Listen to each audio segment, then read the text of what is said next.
I don't cry when it rains no more, or I get dirt on my shoes. I don't mind climbing 8 more floors, 'cause these stairs are all heading to you. I don't wait for tomorrow's sunshine when I feel it today. And when it's cold in the dead of winter, remember that snow melts away. One more cold drink, one more roll, one more dance before the doors get closed.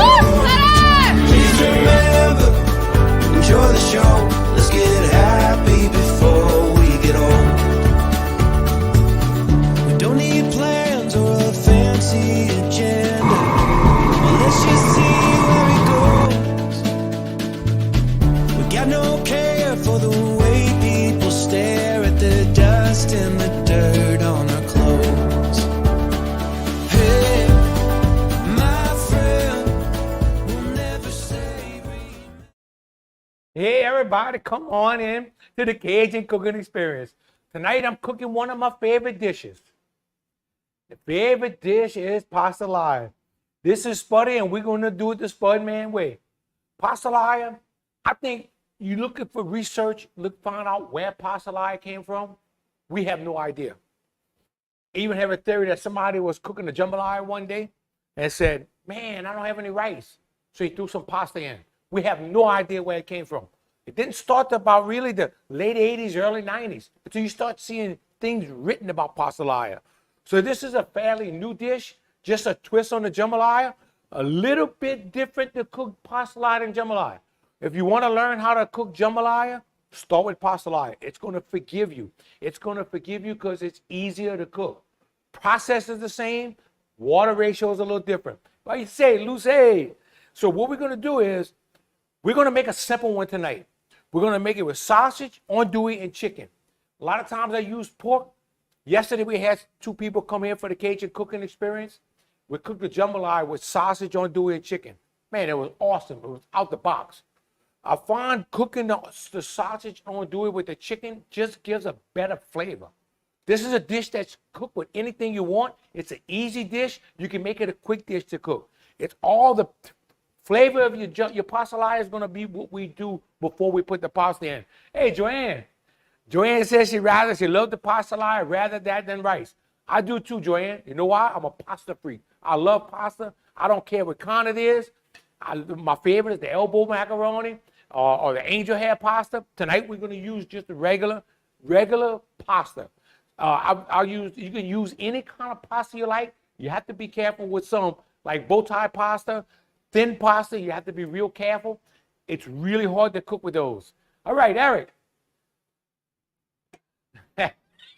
Darren said, pass the liar.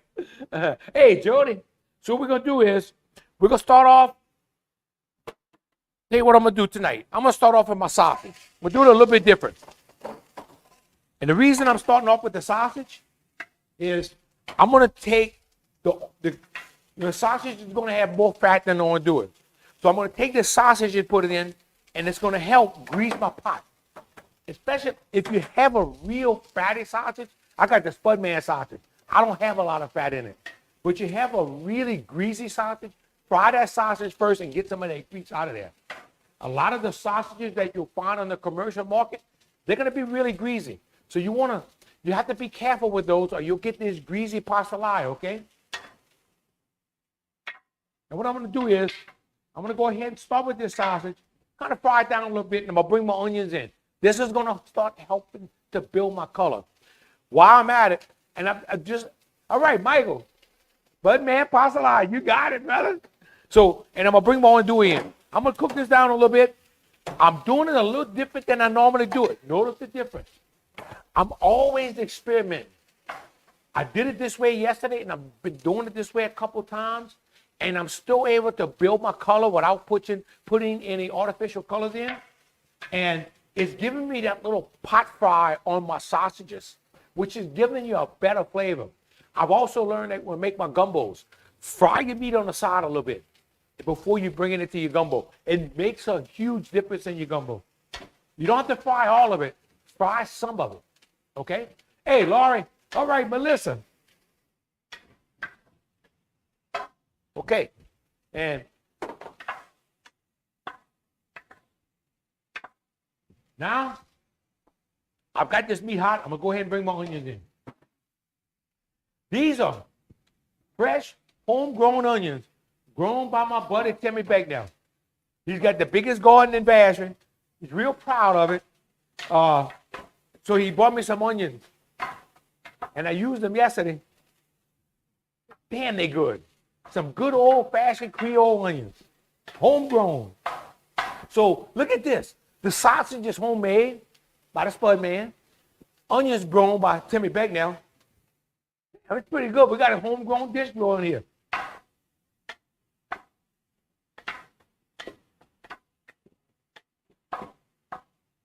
Okay. And we're just going to let this cook down. And as we're cooking it, we're going to keep bringing some of this stock in. Let's see. One of the DJ Red is watching tonight. All right, Joanne. So the way I made my stock, I did something a little different. I've got chicken stock. When I did, I had some chicken bones left. I went ahead, I planted 80 onions and garlic this year. Michael, that's the way to go, man. I'm waiting for somebody to give me some garlic too. These onions are really good. And that's the way our ancestors would have done it. Would have made mostly with onions or shallot.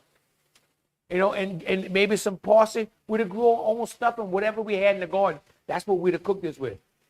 So this stock here, besides the chicken bones, I went ahead and I took some ends of the turkey neck. When I cut my turkey necks, I've got these little thin ends that kind of square off the end.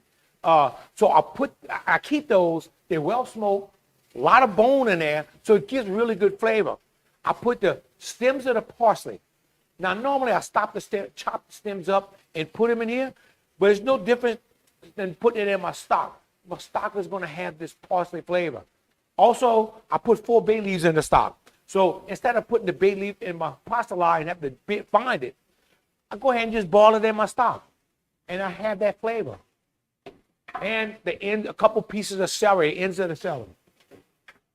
So, you haven't heard of courgouillon? Kind of made a little courgouillon with a little bouillon with this. They'll put in here. Hey, Sharon. All right, Mark. Had trouble finding the show. Just look for the Spuddy's Cajun Foods or the Cajun Cooking Experience, brother. You'll always find it. All right, Miss St. Rose. It's been a while. You got that right, baby.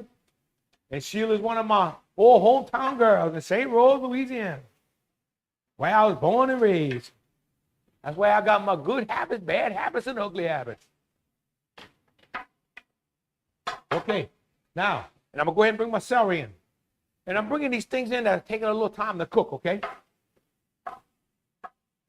Now, this is going to be a fairly quick dish tonight because I'm spending more time going ahead and building my flavor because these meats, they're smoked, they're cooked, they're well done. Now, I know I can do this in my own doing my sausage. Can't tell you if you can do it the one you buy because every sausage is different. Some, when they use more pieces, more fat, it may fall apart in here. You may throw more grease. So, and if you don't use authentic or do it, I can't tell you what it's going to do in here. Hey, Laurie. It's all good, baby. I like the way you wrote that. My man. Okay, now I'm going to give this thing a little loving. And that's going to start building our color, okay? Let's take a look in that pot now. You see that meat frying now? The onions are starting to turn brown already. Hey, Melanie, what's going on, man? Good to see you on the show tonight. Oh, wait, let's go to this one. And you can see my stock right here. That's my chicken thigh meat. That chicken thigh meat is what we're going to bring in here. What's good in the hood? Melanie, we're making a little pastalaya. This is what it's all about. This is the dish you can cook in Florida. If you're still living in Florida or anywhere you live in the United States, this is a really good dish, and you can cook it with your favorite meats. It doesn't have to be sausage and all do it, but you can make it with chicken and sausage. You can make it with just chicken. But it's one of those dishes that you put your favorite meat in it. If you want to use beef, you can use that. One of the things I almost did tonight is went ahead. I have chicken sausage, and then I also have the ground meat from the end of the stuffer in there from the chicken sausage. I almost threw that in there and made like put some loose meat in it. And the only reason I didn't do it because I forgot. I thought about it, then I forgot that fast. Chicken livers? I wouldn't put that in there, Mike. But I tell you what, if you want some chicken livers in here, it's your thing. Do it. But it wouldn't be bad. It really wouldn't be bad if you're feeding it. Like if I'm eating it, I'll put the chicken livers. I have no problem. If you're feeding it to other people, 9 out of 10, I don't want no livers. But I would love it with chicken livers. Put them in towards the end so you don't cook them up, or you could chop them up and just let it cook in there. Okay. Give that pot a little loving. I'm gonna kick that fire up a little bit. And I'm gonna go ahead and throw my garlic in. I want that garlic to cook down.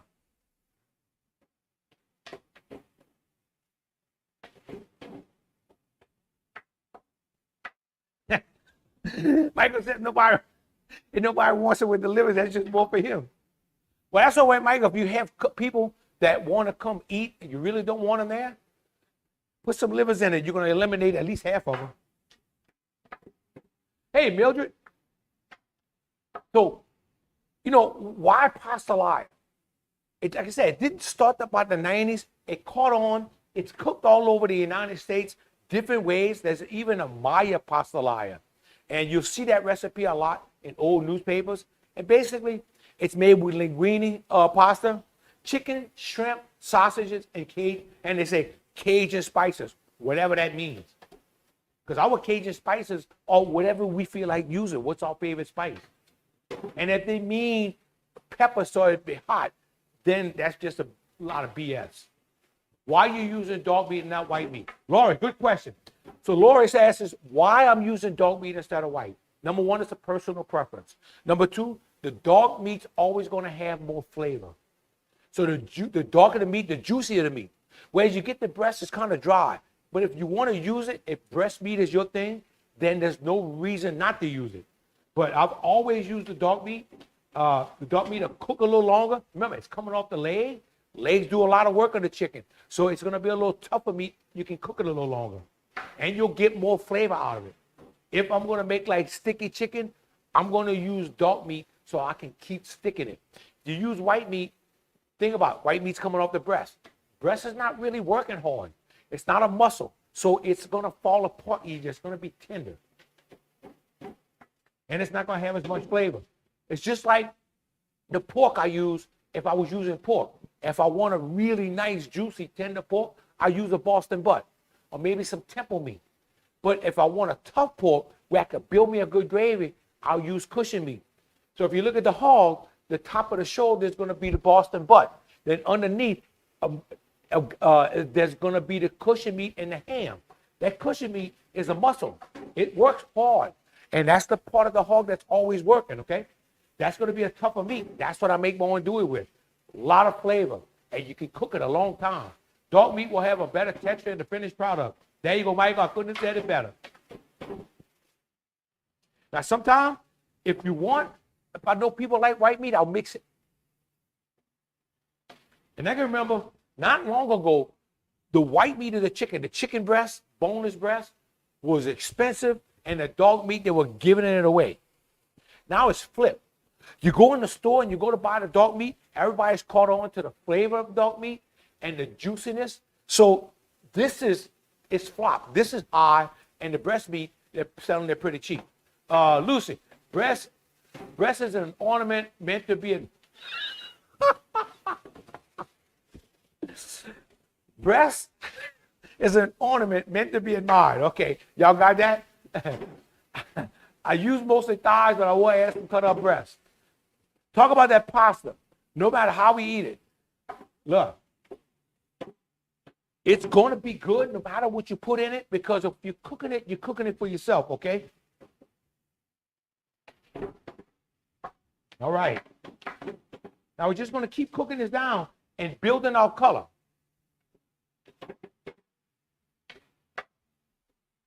Time to get a little sip. Now I'm going to go ahead and bring those bell peppers in. Roll it. What'd you say? Roll it. Come on in, brother. Let's take a look at the colors in that pot. Let me say, Brian, man, we got some colors going on in this pot. Now, and I always get asked, especially when we do our Cajun cooking experience, is why I use the different color bell peppers. It's the different flavors of the bell peppers. Look, there's nothing wrong with using just green. Nothing wrong with that. But I like the colors, which really is like the, going through the rainbow. Another thing is the green are the immature, the red are the mature peppers. As you go from green to red, the different colors, they get a little sweeter. Red being the sweetest. And I just like the different colors. If I'm putting them on a salad, I really rather the red, orange, and yellow bell peppers. But it really doesn't matter. I'll eat them all. And another reason is because my grandpa wrote a poem after my mama died about the rainbow. And when he did that, I put the rainbow in everything I cook. That means they're always with me. All right, Baron, watching from Houston Town. Melanie, I missed the beginning. Is that chicken stock in the picture you're adding to the pot? Okay, Melanie, what I'm doing is I've got chicken stock, but I've also added like the ends of the celery that I really don't want to use in here. Wash them up, put them, and I'm boiling this now. I put some bay leaf. I put the hard stems of the parsley in here. And then maybe if I have the ends of the onions, I have a little basket I boil them in. And the ends of my smoked turkey necks I cut off. They're real thin. There's not much meat on them, but there's a lot of bone. And it gives just a little slight smoke flavor in here. And you can see the color. The color's got a nice yellow color. This is from just all that stuff cooking together. So I kind of made, you got the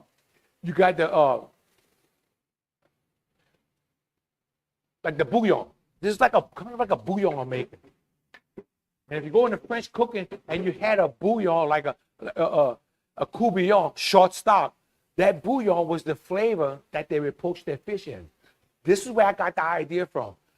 You always have a lot of flavor when you do it this way. Another thing you can boil in here if you want it was carrots. I'm going next month and cook one for your old neighbor, David Woman and David. All right. Tell my buddy David I said hello. That's my old neighbor. 50th anniversary. Tell David he's getting old.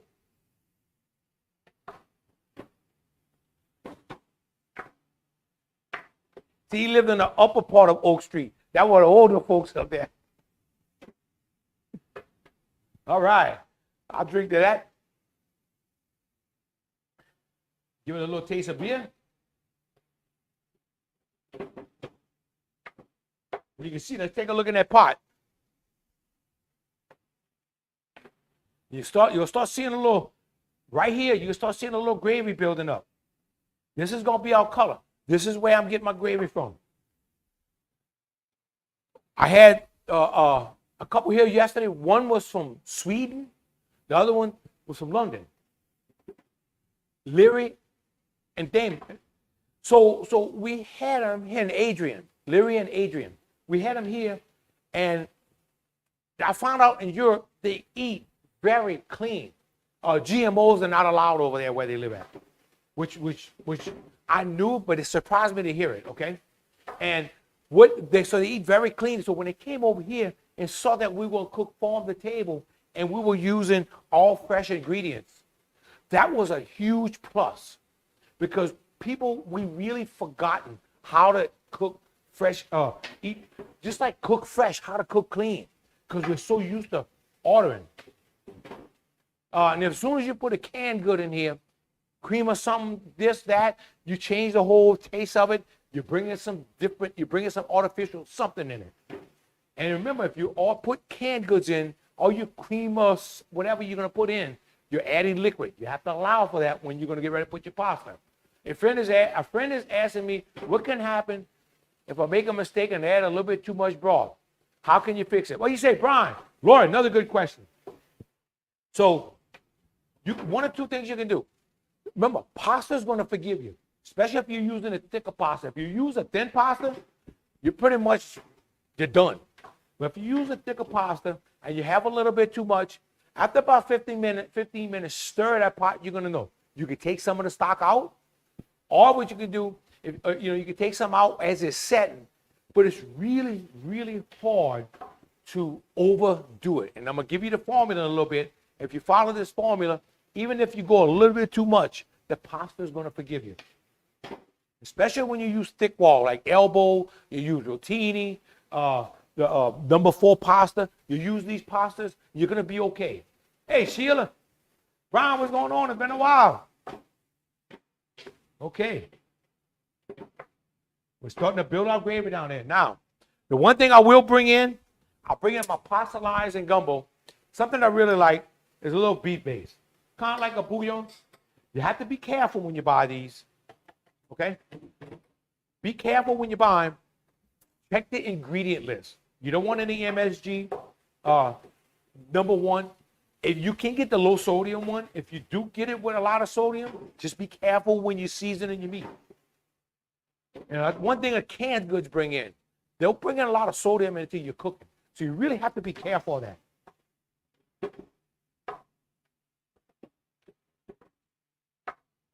So as you can see, we're cooking this just like we cook jambalaya. We're doing the same exact process. I'm doing the same thing I did with jambalaya yesterday. Now, what's going to be the difference? I'm cooking 4 pounds of pasta. The reason I'm cooking so much because tomorrow night we're going to feed a bunch of people. And Elaine can put some in the freezer. And it does freeze well. Trying to learn how to cook. Keep going. All right, Brian. Keep watching, brother. So when you're measuring, I have a 4 pounds of pasta.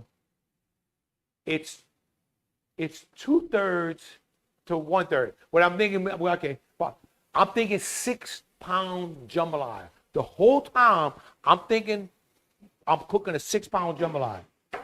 Get it? So I have to back this off 1/3. 4 pounds of pasta instead of 6 pounds of pasta. This way I can put the water that I would normally put in a 6-pound jambalaya. Why? Because pasta sucks up more water than rice. Why? Because it has more starch and it has more gluten. And the high gluten content is what makes pasta able to just make long pieces and you can hold them up. It helps you make elbow designs with pasta and all. It's the high gluten content that you can do that. And if you see durum wheat, that's the wheat they use to make pasta, which has more starch and more gluten. It's a special wheat that they use for this. So how popular is pasta? New Orleans, in the 1800s, Sicilians came in. When the Sicilians came in, and this was your Italian population in New Orleans, okay? They came from Sicily, and they would import their pasta. Pasta was a big dish of theirs in Sicily, in all of Italy. So they would import their pasta. But the United States, and also there were citrus importers. They were big citrus people. And that time they used to use citrus, lemons, to go ahead and can foods, the citric acid, so that it wouldn't spoil. Well, the United States got smart, and the government said, hey, wait a minute. We're importing all this stuff. We're going to put a big tax on it so that we can collect a lot of tax dollars. So it forced the lemons, California forced that. They wanted people to buy California lemons. That was the first one. The pasta, what the Sicilians did, they started making their own pasta, whether it was in their house, in the back room, or they started making pasta factories, spaghetti factories. At one time, into the 1800s, let's take a look at that pot. Into the 1800s, early 1900s, it was actually known as like a spaghetti village. They had so many pasta factories in New Orleans, some probably more than anybody in the nation at this time, except maybe along the East Coast of New York and all. I mean, we had a lot of pasta factories here. And the first machine that came in was even brought in illegally to go ahead and make that pasta. So the government kind of lost out on their import taxes because we actually started making it instead of waiting for them, okay?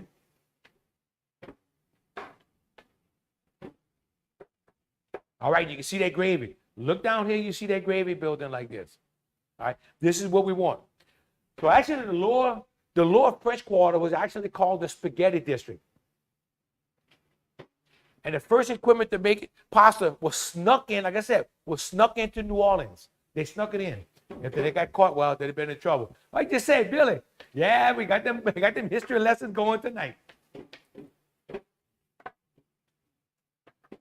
And then there was a Sicilian, his name was Jacob Cusimano. And his career took off with the pasta industry, okay?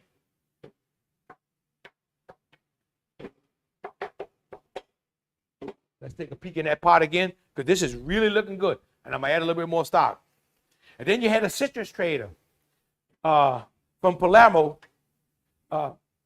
So Cusimano, he was a citrus trader from Palermo, and he arrived around 1882. He got here in New Orleans, and he had his, he diversified into making macaroni. His business flourished where he had to build a new factory where he was producing 10,000 pounds of pasta a day. Eventually, his business with a partner would wind up being called Progressive Foods. So the French Quarter with food has a lot of history. Well, I didn't go far enough.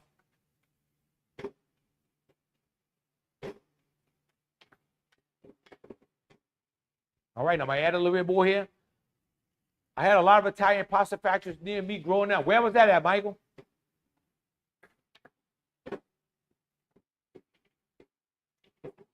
Okay, and you can see that good brown. Man, this is an awesome brown gravy in here. It's time to get a little French bread taste. Because you see how quick this is going? This is going really quick. This is because of the andouille and the sausage, okay?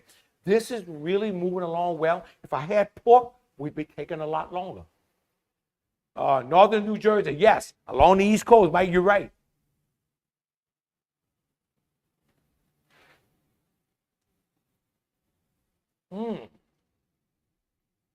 Oh, yeah. Woo. And Mike, I'm not mistaken. There was a lot of Italian immigrants along that area, right? I lost that one. Ooh. Ooh. So now we've got our meat is well cooked. We got a good gravy going. We're going to bring our chicken in.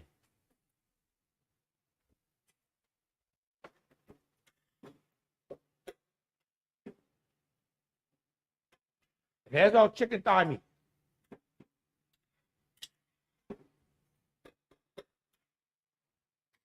Let's go ahead and look in that pot.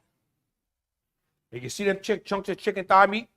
If you want, you can make these a little smaller if you want.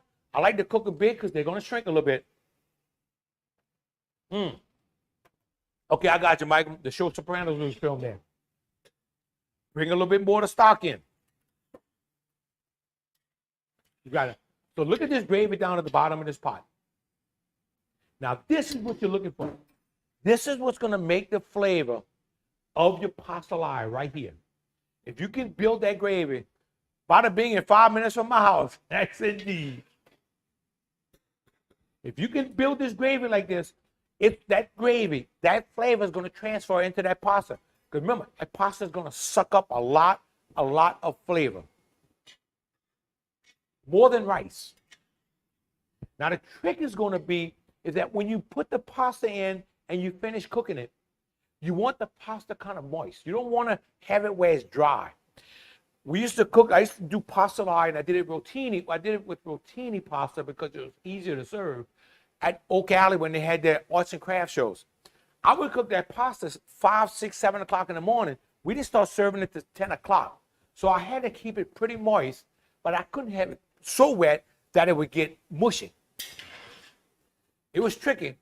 And the idea was after 15 minutes, I would stir it and bring, because big pots, it was 30 pounds at a time, I believe, or 40 pounds. I'd bring that bottom up so it could breathe and let the top cook.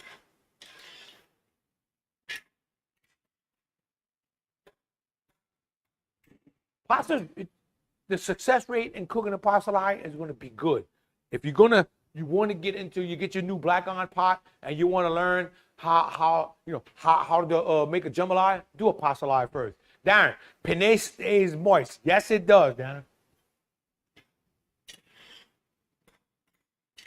Like I said, as long as any thick shell pasta, you're going to have success. Somebody asked me one time, what about, Gary says he uses bow tie pasta. You got to be careful. Bow tie's tender. It's a good pasta. It's a good tasting pasta. Makes a beautiful dish. But you have to be a little careful with it because it's a tender pasta. It's not a real thick pasta, but it's pretty. If you like presentation, bow tie does a good job. One of my favorites is the elbow. I don't know, it's just something about it. Angel hair pasta would be good, but you really got to be careful with water. You don't almost have to take it and just cook it ahead of time and mix it up. You know, what do you think about rigatoni? Too thick? No, you just have to adjust your just adjust your water. You'd have to maybe bring a little bit more water in, but I don't think it's going to be too thick. It's a matter of getting your water right. You have to experiment with it a little bit, but you might have to go a little bit water because it's going to suck up more water. Okay. But it's not going to be too thick. Now, you know, one of the best things to do with this, I mean, while you're at it, make it a little po' boy. Ooh. And this gravy, I know we got to let this cool off. I can make a po' boy with just the gravy. Well, yeah, Rory. Fettuccine is real good too. Rory, I've never tried it with fettuccine. Okay, I was wondering about that. So Rory says fettuccine works good. Because I saw some in the store today when I went to pick up some pasta and I said, man, I wonder if fettuccine would work good. Never tried it before. I think they all work good as long as you get your water right. So here we go. Now, remember, I'm cooking this like a 6-pound jambalaya. So I'm going to bring in a gallon of water when I'm ready. Let's season it up a little bit. Roland, do you ever put cream of mushroom? Roland, I don't. I used to put it in here. I just got away from all the canned goods. Instead of having normally what I do, instead of putting the cream of mushroom, I'll go ahead and just put a lot of mushroom in it. Well, we would have mushroom tonight, except when I went and get the container, it was rotten. It didn't smell real good. So I had to back off on that. But instead of putting the cream of mushroom, I'll just put a lot of mushroom and let it cook down really well in here. But cream of mushroom is definitely an option. A lot of people like it, and there's nothing wrong with it. Just don't overdo it with it. Just don't overdo it. Because at one time I did put that in there. Okay, a little bit cayenne. I'm gonna put a little bit black. Be careful. Be careful with your pepper. We was at Oak Alley one time. We're doing this pastalaya. And, well, you know, we had finished selling, so we started drinking a few beers. Well, what I found out is drinking numbs your taste buds. So when I came back to cook, we had to hurry and cook another batch. Nobody could eat it. I just wound up giving it away. Okay, a little salt. You see, I'm not putting a lot. We're going to taste our water when I bring the stock in. And we got to give them cane farmers a little loving. Don't ever forget that. We're going to stir that around. Now, I knew I smelled something. Oh, you say, Lucian? Oh, over here in Ascension Parish. Oh, yeah, brother. Okay. Let's take while this is cooking down, we're going to take a taste of this po' boy. Man,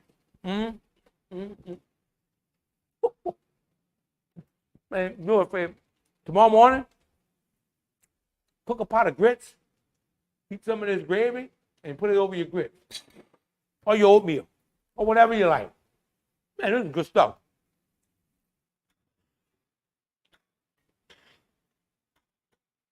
Okay. Now, we're going to bring in our gallon of water.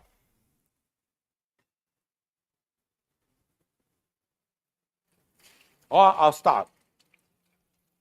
Can't forget the cane farmers, Jordan. So we're going to get this back to a boil. In the meantime, we're going to work on this poor boy. Ooh! Put our parsley in.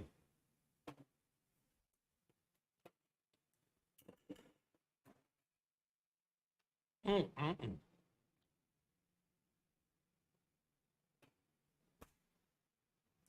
Man, this is good stuff. We get in the show right here. It's been good. So let this come back to the bar. We'll start tasting for flavor. Now, I don't know if I have mild sausage or spicy sausage in here. Because after I smoke and I cut everything up the vacuum pack, I square off the ends, and that's what I use for me. So I have it all mixed up. I think I just got a spicy piece. So I really have to test to see. Because if you're using spicy sausage, you have to be real careful how you season it. I'm going to put the rest of this water. I'm going to show you what you do before I put the pasta in, I'm going to take a little bit of water out. But you want to make sure your water is seasoned before. I do this when I make jambalaya. I always have a little extra water. And before I add the rice, before I add the pasta, I'm going to take some of the water out, put it on the side. Sometimes a gallon, sometimes up to a gallon. As I'm cooking, I can tell if I need a little bit more or if I'm good. I call this my insurance policy. I put it on the side, and the rice, if it's not popping, I'll go ahead and start adding in a little bit at a time. But if you do this with regular water, you're going to dilute your seasoning. See what I'm talking about?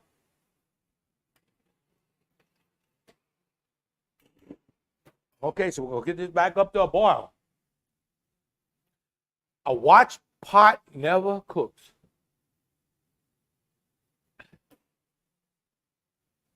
And a little bit more crystal in there. I just feel it. The one thing about pastalaya, it's a dish that everybody's going to like that because people love pasta. A lot of these dishes you see, they'll have tomato in it. That would be more the Creole style. I went around looking on the internet just to get recipes. I always look at recipes of what I'm cooking. They've got some really bad recipes of pastalaya. People that put stuff on YouTube and I'm going, this is really bad. Cooking pastalaya that it didn't make any sense of what they were doing. So I mean, they've got some really and overcomplicated recipes because when they put it on YouTube, a lot of times they're editing the video so they can show a little snippet and then say, okay, in a half hour we're going to do this. By the time you add up all the time, you're 2 hours into cooking this, and it doesn't take that long to cook this. Depending on the meat you're going to use, of course. A lot of people, what they'll do, you saw me frying down the meat, they'll take the meat out and bring the next meat in. Fry it down, take it out. I just find that's too much work, but if you do that, there's nothing wrong with that. Just too much work for me. And I like all my meats frying together because it kind of blends those flavors in. It just to me, it just blends all the flavors of the different meats you're going to put in. But everybody's got their own way of doing it. And look, if it works for you, keep it. But I love to go out there and see how other people are doing things. Okay, you see, you look in the water, look down here. Hey, Sherry, you're going to see a really nice brown color. This is what we're looking for. This is what we want.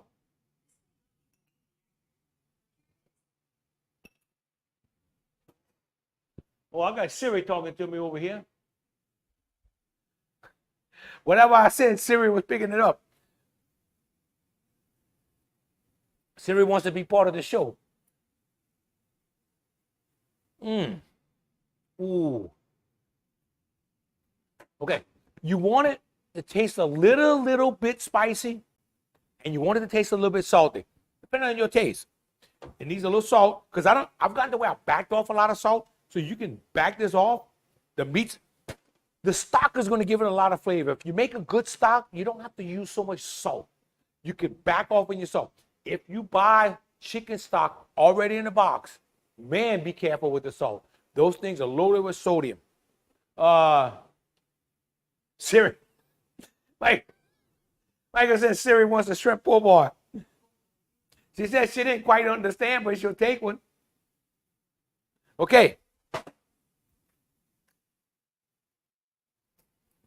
Every now and then, Siri's butting in my business. Best part about it, I had no idea where that was coming from. And I thought I had some ghosts in here. Okay. That's something I just did I shouldn't have done. Tasting that beer, now I'm going to have to watch this. Because pasta really picks up the seasoning. You got to be careful. Ooh. Oh, I got the little piquant coming in. Oh, yeah. Oh, man, this is good. Okay.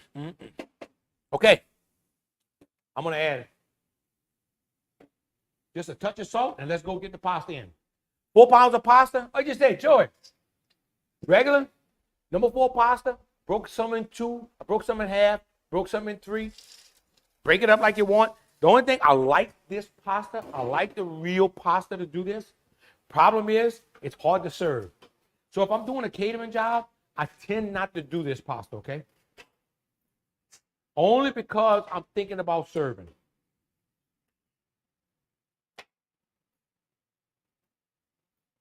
And my go-to is always the rotini because, you know, it just has a little design. Ryan, I put a little rotel in mine. Ryan, I thought about that, putting a little rotel. There's nothing wrong with that. That would have given it a little flavor. If you want to add a little tomato sauce or a little spoon of tomato paste, you can add that. If you want to change the flavor, there's nothing wrong with it. A lot of pastalayas you're going to find on the internet, they're adding tomato to it. That means they're going, a lot of recipes, they're going to the Creole culture in the New Orleans area because you know, they're basing it in New Orleans, not Vacherie, not the river parishes. And they'll say, oh, this is how people in Louisiana cook a pastalaya. No, that's how the people in the Creole culture will cook that pastalaya. And the rest of the world, really. Do you boil your spaghetti first, Sherry? I do not. So, I need my cover, silver cover. You got 2 of them in there, bring both of them. I got to bring my cover out. Those really big square slow cookers that fit 5 pounds of pastalaya to keep it warm for parties, and it looks delicious. So, Rory, you're right. Those were good. What we used to do at Oak Alley, I had this big thing. Actually, I bought it secondhand. It was what they served food out of hospitals with. And it had 2 doors, and it was like a rolling ice chest. And I could put pans and pans of pastalaya in there. If I locked that down, that pastalaya stayed hot all day long. It was awesome. But the heat, it had to wait for the heat to escape too. And of course, when it was in there and it was steaming in there, it kept the pasta moist. Well, yeah, Bones. Yeah, you overdue for a visit, brother. Okay.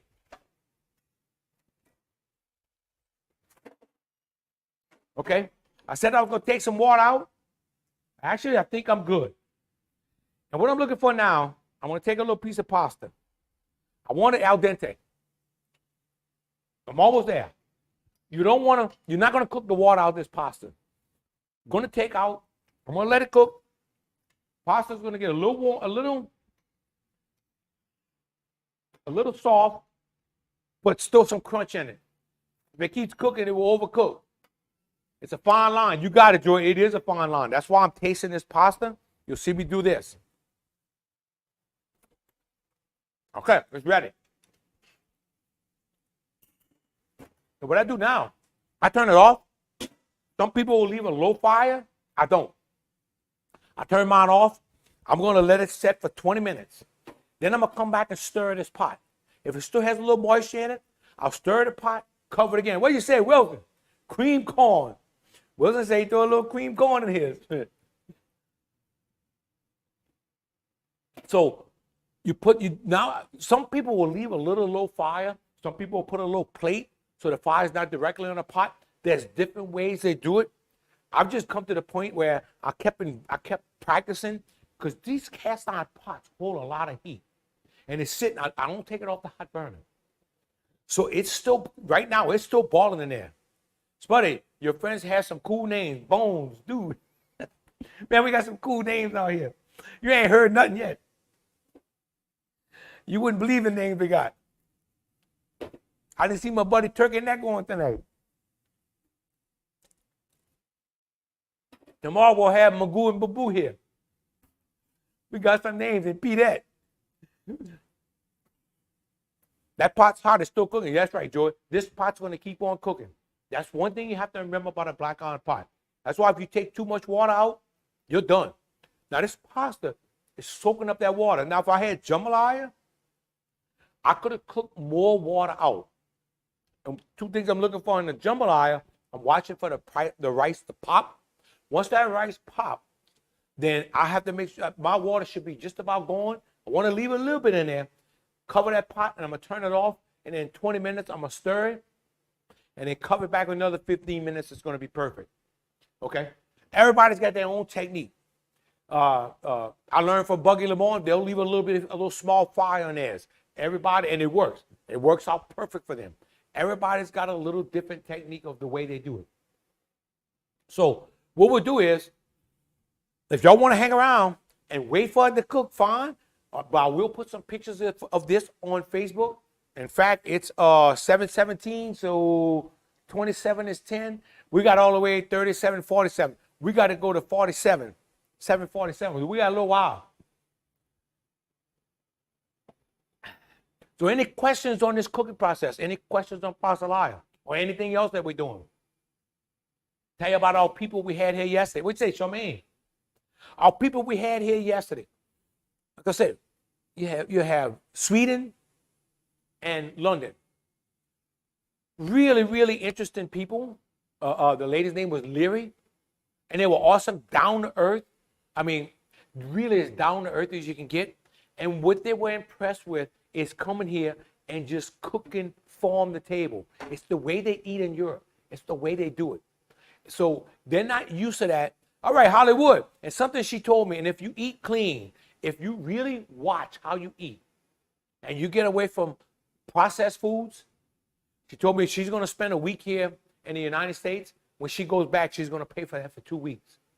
Anytime I go and let's say I go on vacation, go on a cruise, whatever it is, I pay for that for a week, 2 weeks after because of all the process, all the preservatives in the food that I don't eat anymore that they will really tear me up. So you don't realize what it's doing to you until you get off of it. Michael, you don't really have to show it finished. Just send me a quart.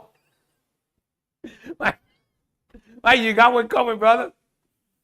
I got you on the way, man. Look, I'll send you a poor boy too. In the background, Hollywood. So, but it's amazing. And we had people a few weeks before then, we had a couple from Australia. They've been around the world. And this is when you know you're doing something right. When they tell you the highlight of their stay in Louisiana was cooking over here. And what makes that is, in Australia, they cook real clean again. Only thing he was mad, I was cooking with pepper and not peppers, because they cook with peppers. So they were talking about, like they got to cook it. It was all natural. The guy was a good cook. You could tell he knew what he was doing. And he was impressed in the way of our old way of cooking. He was very impressed. Hollywood, you talk to your cousin. Sugar and starches are the killers. I'm doing the same, Spud. Joy, if you go clean, you can't go back. I'm telling you, you cannot go back to eating the processed foods. It's just a killer. But you don't know it until you get off and you get away from it. One of my favorite chips is Doritos. Well, it's loaded with MSG. I eat a bag of Doritos and within an hour, I'm in the bathroom, man. It's bad. All right, what's up, Toxic? What's going on, man? Blast from the past. Well, Toxic. So Joy is right. The sugars, the starches, and nothing's bad in moderation, but you can even eat good food and overdo it, and it'll kill you. So it's about that balance. I've been working on this for 30 years. I'm still learning it. And the science is catching up more and more now. Things that you learned 20 years ago, 30 years ago, were completely wrong. But it's all they knew. What'd you say, Jeremy? It's all good, brother. It's all, right now the science is really being able to define the things that are good and not so good for you. Doritos are GMO and loads of artificial ingredients. Well, Mikey, you got that right. That's why they taste so good. You can't eat just one little bag. And I was a Dorito freak. One day I sat there and read the ingredients. And it's like, oh, hell no. I'm not eating this anymore. Do you have your own season? I use Best Stop and Uncle Larry season. Rory, I just use salt and pepper. I keep it very basic. One of the things, and look, they have some good seasonings out there. One of the things I found, and I used to boil seafood at one time. All those seafood boils, they started adding MSG in it. MSG is a killer for me. MSG, I'm going to be in the bathroom within an hour and a half. So MSG is a killer. It will just, and I'm going to give you a story on that. So I just basically use the basics like my mom and dad would have, because they didn't have the money to go out and buy all these fancy seasonings, or their mom and dad. They used what was available. And I find the food, you taste the food better than if you use all the seasonings. But there's nothing wrong with all the seasonings. Use the one you like. When I was at Nichols, and this was in the 70s, late 70s, okay, and then my senior year in high school at Destrehan, when we moved to the new school system started going on bid, I guess, for foods. And we started getting more processed foods. Well, my stomach all of a sudden couldn't take the food. I couldn't figure out why. 4 years in Nichols, I ate a pack of Rolaids every other day. Every other day I was chewing a pack of Rolaids. My stomach was just ate me up for 4 years. Later on, I found out because so much food was cooked with MSG and a lot of preservatives, it was really tearing me up. So I had to do it. I didn't have a choice. I had to switch. And I learned that just by reading and doing research. I had a cook over here. She was a great, great cook. Cooked the best red beans in the world. But I'd eat her red beans going down the bayou to buy seafood. Almost couldn't make it back home because my stomach would just tear me up. And what she did, she cooked with a lot of MSG. Makes the food taste fantastic. Flavor, when they say flavor enhancer, it is a true flavor enhancer. Problem is, it will tear you up if your system can't take it. Now, some people are used to it and it doesn't bother them. When I first started in business, I had a friend of mine, Gerald Falco. First thing he told me, if you're going to use MSG, I can't eat at your place because I get migraine headaches with it. So MSG equal. So Jeremy's got a formula. MSG says equal makes shit good. It's a flavor enhancer, makes the food fantastic. Does an awesome job. A lot of your Chinese restaurants, that's what they use. And it makes you crave that food. But if your stomach can't take it, it will kill you. Your stomach will tell you when it doesn't like what you're eating. Michael, you got that right. So over the years, I've had to change.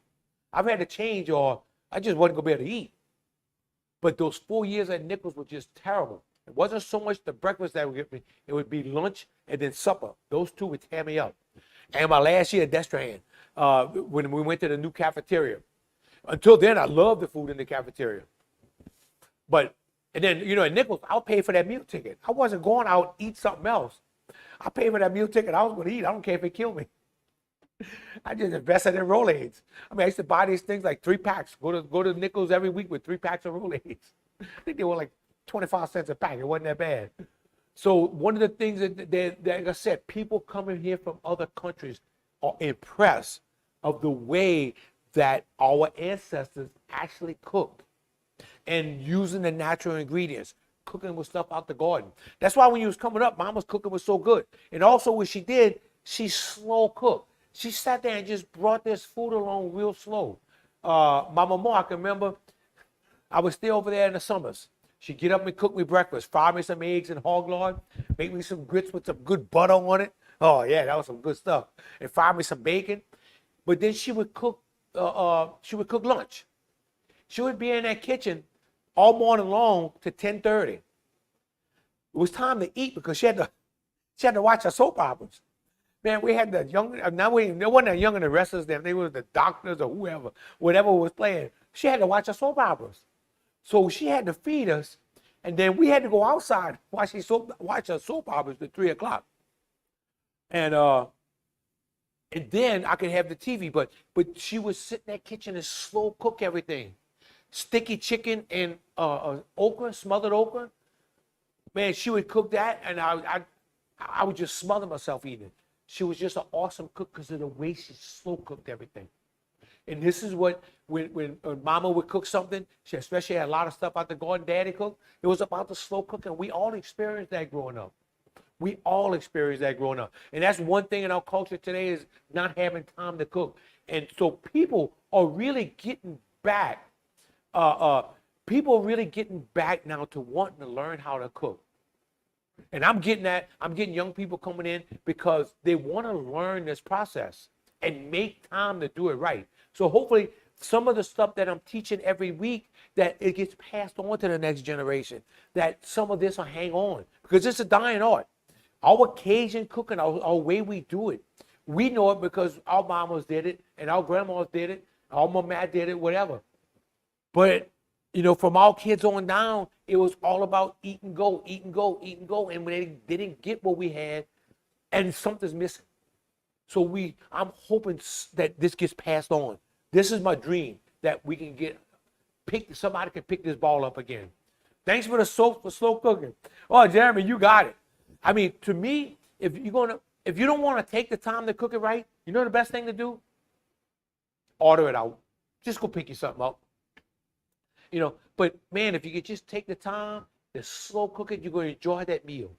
You're really going to enjoy it. This pastalaya didn't take long. Most of the meals I cook here every week, we're doing it with some really fresh ingredients. It takes me an hour to cut up everything that I'm going to cut up, and that's taking my time. So I have all this stuff ready. I cut it all up. I use a lot of ingredients. You don't have to use as much. And then it takes another hour to cook it on the show. So you can cook it. You can get it ready. But time is so valuable today. We're always on the go. And it makes it hard. It makes it tough. So let's see. Okay, we've got about 7 more minutes, and then we're going to stir this pot. This pasta it's going to be very wet, so I'm going to cover it back, but we're going to taste it. We're going to get to see what it looks like in this pot. Now, one of the things about pasta, one of the things I like is brown pasta. I'm going to do something real soon. The whole wheat pasta, whole wheat rice, I'm going to make a few dishes with it. I'm going to make a no meat jambalaya with whole wheat rice. I mean, with the real rice, the brown rice. Now you're talking. I grew up on food from ration. My mom's mom, and her mom was from there, and related to the famous Falls clan, Stein, and a few more. They didn't have nothing but what they grew and raised. Joy, you got it. Joy, what you said just kind of sums it up. And you know what's funny? So in Vacherie, you have back Vacherie and you have the river, front Vacherie. The cooking gets different because if you lived in the front, you might have had food from the river. It was a little different way of cooking than maybe if you lived in the back. That might have been just a little different way, but it was all good. Everybody had their little technique. And if you went to a friend's house, their mama cooked a little bit different, but man, was it good. I used to go around the neighborhood, and anybody that invited me to eat supper, I ate. Sometimes I ate 4 suppers a night. But I always said, I got to go home. My mama's got supper ready. And they say, man, you just finished eating. I said, but I can't. I got to go home. My mama get mad if I don't eat supper. I make a big batch of that and then eat it for several days. So the time making it isn't really that bad. Michael, see, that's a good point. They call it meal planning today. They gave it a fancy name. Back where we were from. That's right. You got that right, Joey. So what I didn't know, like my grandmother was from Back Vacherie. My grandfather was from Napoleonville. And I had some from Ama and some from St. Rose. So I had different ways of cooking. And you learn different things. And they all had a little different style. But man, it was just all good. And I worked for Italian people, Italian truck farmers, Italian grocery store owners. They had a different way of cooking. But it was all fresh food. And it was all good. They just had different ways of doing it. And look, I wasn't turning down a meal. I don't give a care who it was from. You invited me to cook. We used to go deliver groceries on a Saturday morning for Norman's food store. Everywhere I went, I made about 20 stops. I guarantee you I ate at least 4, maybe 5 breakfasts. They always had a little something for me.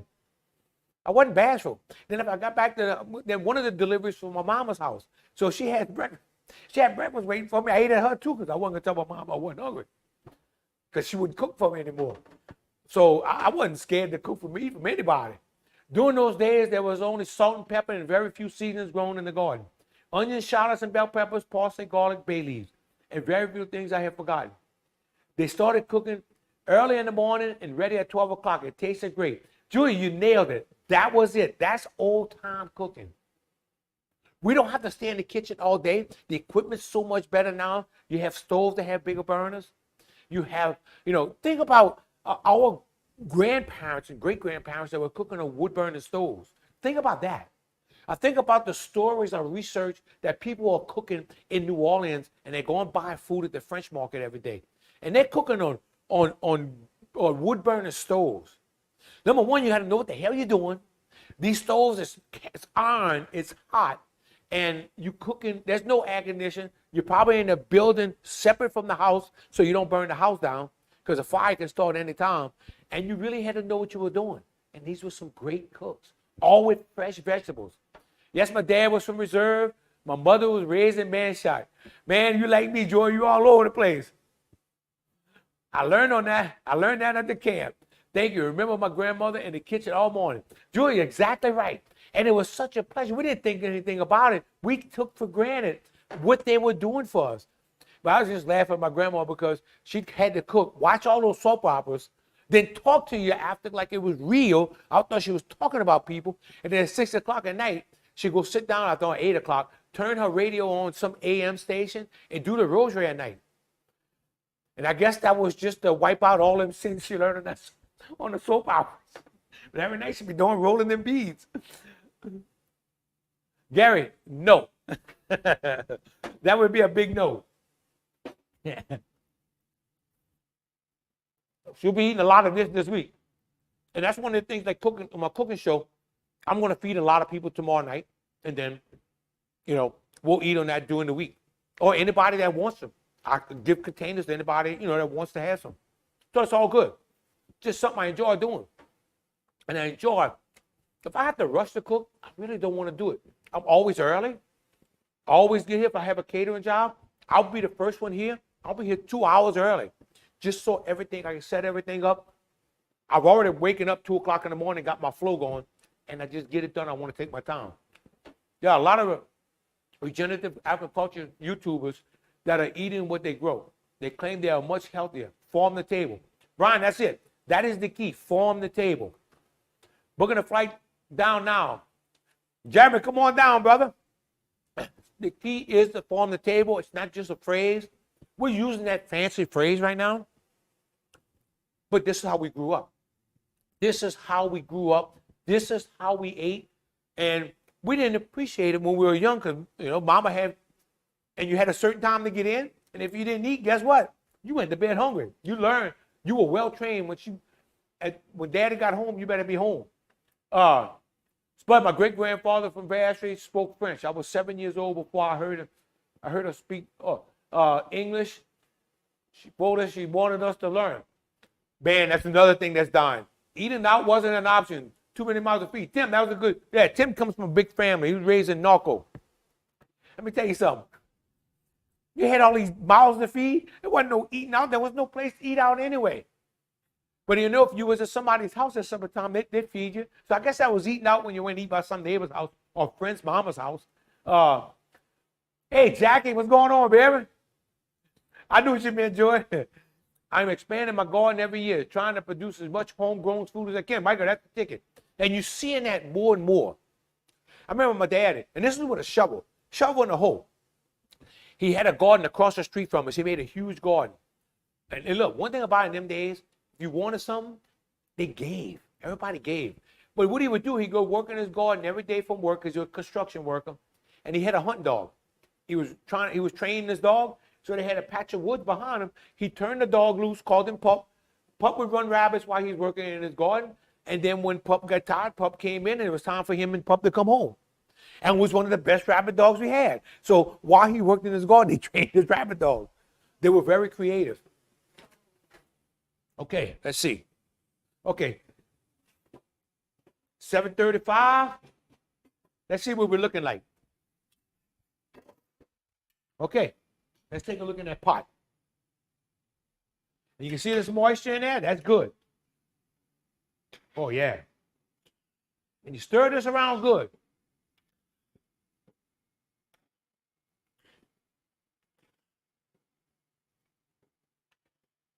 And what I've done is I picked up a lot of moisture at the bottom, and then I'm going to cover this pot. But first,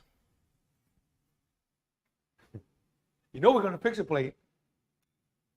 And you see the juices in this pastalaya. Ooh, this is going to be a good one.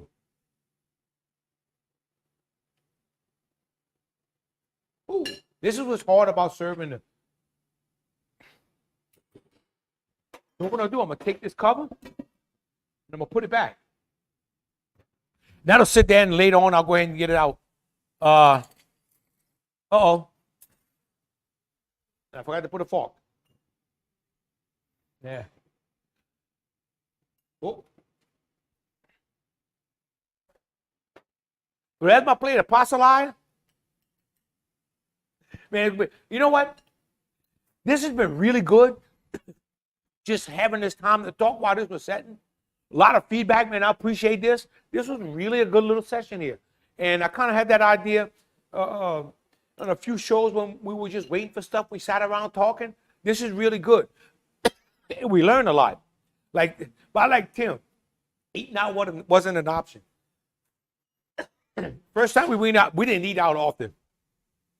So when you eat gumbo at the house, one of the things you did, when you finished the bowl of gumbo, you would just drink it.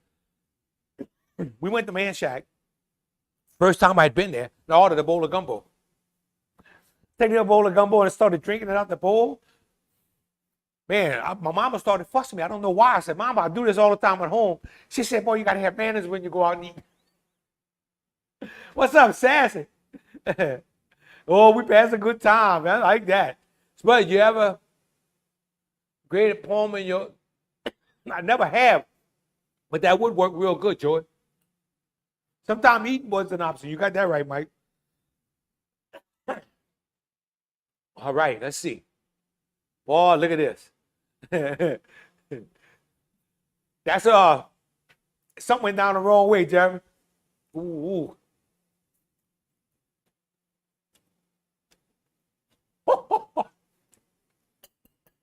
Y'all, do yourself a favor.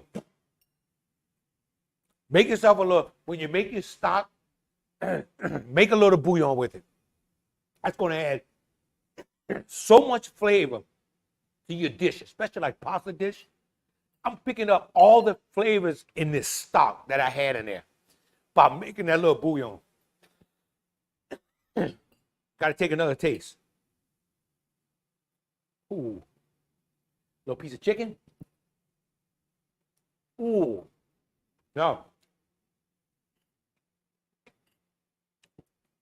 Elizabeth, I'm late to the party.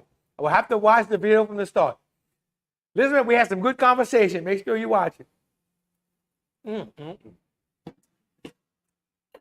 No. I nailed it. This is just off the chain. That extra time cooking. So we use simple ingredients. Sausage, andouille, chicken. Really simple ingredients. But that slow cooking, bringing our seasonings in. And you saw I did a little different tonight. Bringing those seasonings in a little bit at a time. And slow cooking this thing. It brought every flavor out that we had and everything that we did. I like adding fresh sausage. Joy, I came close to adding some fresh sausage in it. Fresh sausage works good, or some fresh chicken sausage or pork sausage. I came really close to doing that. I would have fried that down with the andouille in here and let it cook really good in here. Or you can fry it on the side. I'd rather just cook it in here. But I come real close. But fresh sausage in here would do really, really well. Again, if you can, make your own. You're never going to regret it. You're not going to regret making your own. Those bell peppers I made last week, when I ground my own meat, Man, they were out the box. Them bell peppers, them bell peppers were slamming. So y'all, that's the that's the pastalaya. Oh, let me put it back here. There's the pastalaya. Really good color. Really, really moist. So this is what's gonna make it. If you don't, you hit that nail that moist. I've stirred it after 20 minutes so that I can bring that water up, so the top can get to the bottom. A lot of times, what happens, that top will dry out. So give it a little stir, so you can get that top to the bottom and let it suck up some of that juice too. Enjoy the history lesson and watch and eat. Also add pork to mine. All right, Sheila. Awesome. Okay, so this has been a good dish. Try it. Something good you can feed everybody. Use any kind of pasta you want. Get creative. And man, knock everybody's lights out. Y'all, that's the show for tonight. Thank y'all for hanging around. Love y'all to death. And we'll see you next Wednesday. Love y'all and God bless y'all.